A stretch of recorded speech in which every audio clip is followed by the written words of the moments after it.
creatures of the world, and welcome back to Coffee with Kerri-Lynn. It's a right proper winter day here in the far north of Maine, up along the Canadian border. A little bit of snow. The roads are kind of slickery, so if you are traveling around, please slow your roll because your family would like you to return home to them safely in the crown of Maine. I hope everybody is having a beautiful day. I hope it's nice and warm and sunny wherever you may be. I hope you're having a day filled with fabulosity and dang good coffee, because you're going to need dang good coffee. The world's a dumpster fire. We're not even going to talk about the fact that Ukraine sent several drones over a Russian military base and caused a bit of havoc over there. But you can go look that up on the Google or the DuckDuckGo. Brave browser is your best choice. I'm not sponsored by anybody except my own fiber company. Go check it out. The stories are all over X. They're all over YouTube. If you want World War III, that's where you're going to go. If you stay here, you're going to be talking with me about the Pfizer Boob Job. Guess what? It's a side effect of the jab people took a few years ago. We're going to call it the jab here. We're going to be very, very generic. Just a minute. Generic. We're going to be very generic when we talk about what some procedures people took a few years ago. We call it the jab. Whether you call it the Coof Jab, whether you call it the Covoid jab, whether you call it the Mr. C19 jab, we're just calling it the jab here because it's easier for me today. As you can tell, English is basically my second language today. I don't know what's going on. It's just there's a lot of energy in the air, and I'm picking up on a bunch of it. Ladies and gentlemen, beautiful creatures of the world, there is a story in the New York Post about a 19-year-old young woman who ended up with a condition called gigantomestia.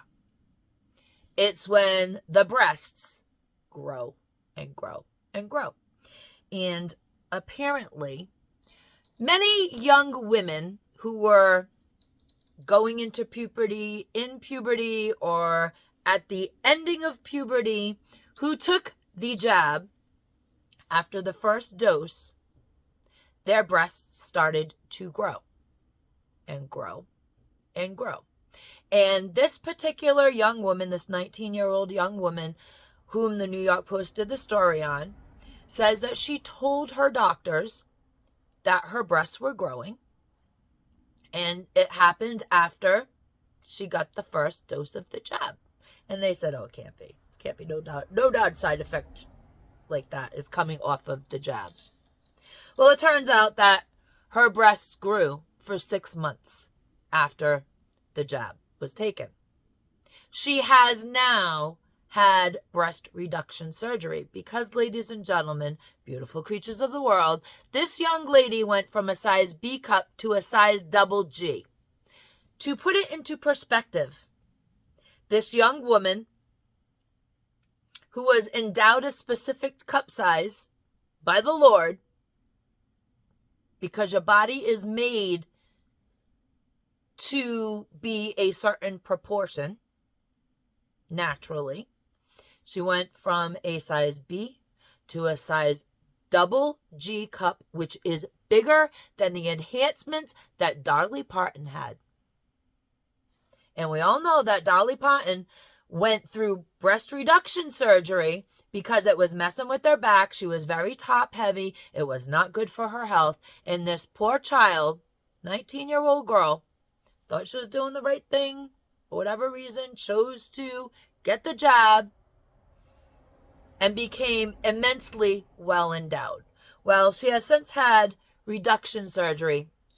However, during that surgery, she was bleeding so much that they could only get her cup size down to a double D.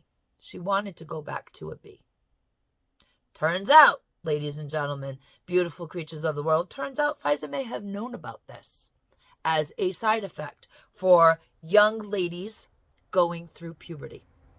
That it could possibly make their breasts grow a little faster, a little larger than normal.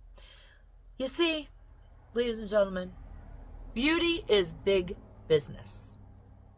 And women struggle to meet certain standards of expectations. Not this woman, because I never gave a shit.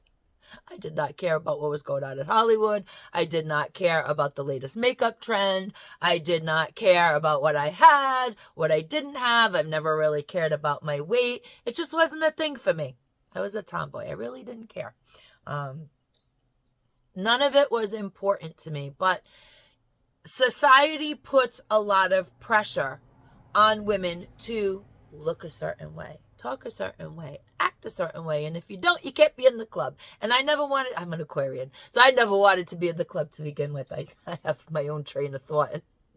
Sometimes it's wild. Sometimes it's wild up there, let me tell you. But no, I never wanted to be part of the crowd. I was always kind of a trendsetter. And I just had a very good, solid foundation in my life with my family. I was always enough. And I was very fortunate. And I was very, very lucky that that's how my parents chose the raising of their children. Although they did get divorced, we were one of the first kids on our block that had divorced parents, but they laid such a great foundation to build our confidence that it didn't matter that we were different ever in our lives, me and my siblings. None of us really cared about it so much. So what is going on with beauty standards is that they are absolutely impossible.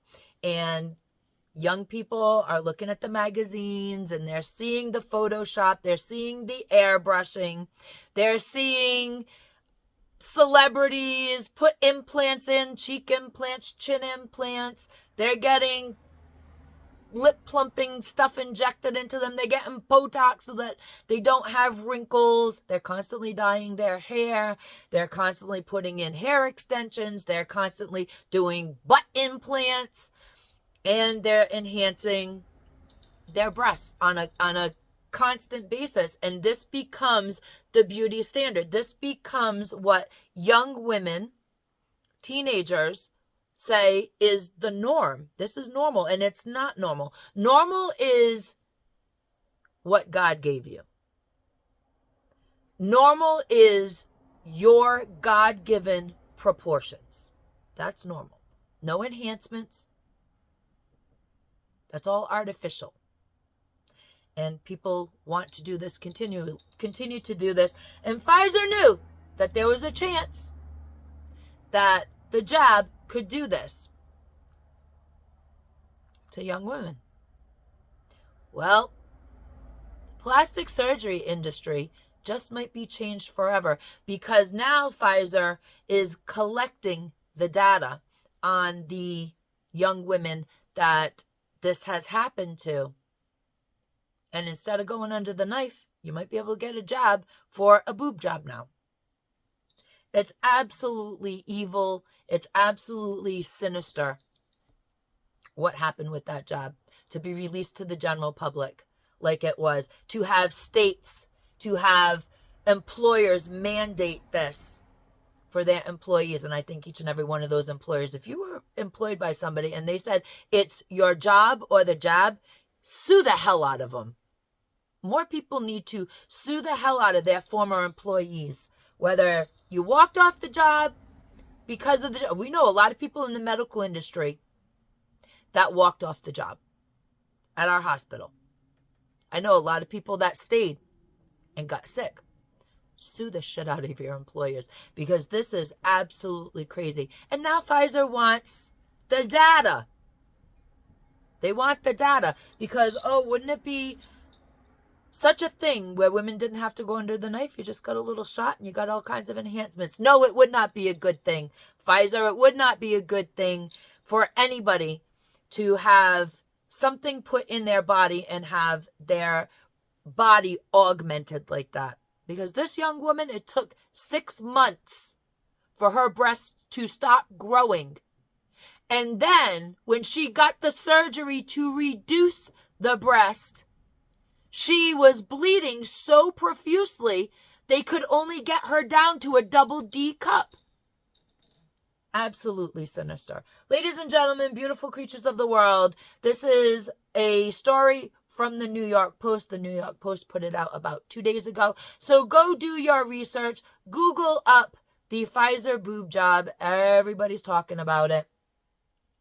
I think it's absolutely sinister what is done with this untested jab before they handed it out to the world population. Be the kindness that you want to see, beautiful creatures of the world. Don't be Pfizer. Sneaky, underhanded, devious, nasty corporation. Make people sick, keep people sick so that you can provide them the cure at an expense. And a lot of people cannot afford the cure. Also, Carpe Diem, because nobody promised you a tomorrow.